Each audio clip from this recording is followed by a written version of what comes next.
montrer un moteur au banc pour que ce soit plus facile et plus visible, comment démonter et remonter une courroie de distribution et la courroie accessoire, car elle est à faire quand on change la courroie de distribution. Maintenant, on va desserrer notre galet tordeur pour pouvoir enlever notre courroie accessoire. Donc là, on a enlevé notre courroie accessoire. Donc, point à préciser, là on a le compresseur de clim. Ce qui fait que notre courroie accessoire est un petit peu plus longue qu'une courroie accessoire classique. Il faut bien faire attention quand on la commande, il faut bien faire attention qu'elle soit assez longue pour pouvoir accueillir le compresseur de clim.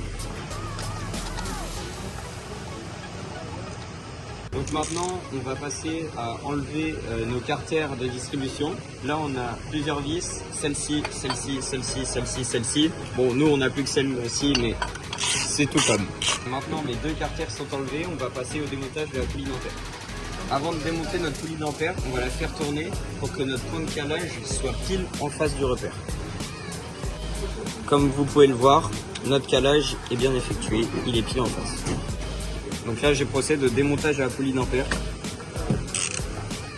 Maintenant que notre poulie d'ampère est enlevée, on va desserrer notre galet tendeur avec le piquet. Maintenant, on enlève la courroie de distribution. Et voilà, votre courroie de distribution est enlevée. Vous pouvez mettre la nouvelle. Et si vous changez la pompe à eau, elle est juste ici.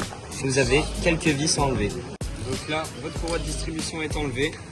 Maintenant, on va démonter notre pompe à eau et le galet tondeur, vu qu'ils sont à changer. Donc là maintenant, on va retirer les vis de la pompe à eau. Donc pareil, elles ne sont pas toutes là sur notre moteur. Elles sont juste ici et ici. Vous en avez une autre juste ici, juste ici, juste ici. Donc nos trois vis sont enlevées. On peut maintenant retirer la pompe à eau. Maintenant, ce qui reste à faire, c'est nettoyer le plan de joint et ensuite remettre la nouvelle pompe à eau, puis le nouveau galet tendeur. Pour nettoyer le plan de joint, c'est pas au papier à poncer, mais à la toile émerie. Donc maintenant que votre pompe à eau est remontée et votre galet tendeur pas serré, on va le resserrer au moment tendage. Donc maintenant que votre pompe à eau est bien remise, que votre galet tendeur pareil est remis, on va le serrer que au moment de la tension. Maintenant on peut remettre notre courroie de distribution. Il y a un sens, dans le sens de la flèche et dans le sens de la lecture. On va remettre notre courroie de distribution, on la remet de bas en haut.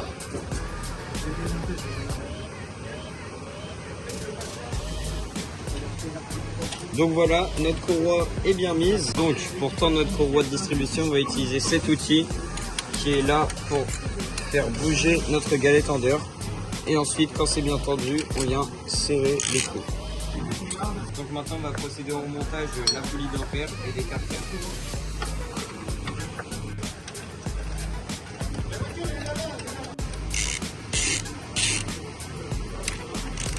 Place au serrage.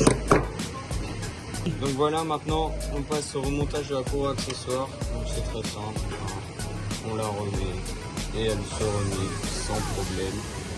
Ensuite, on va venir tendre la courroie avec le tendeur. Et voilà, donc votre distribution est terminée. Au revoir.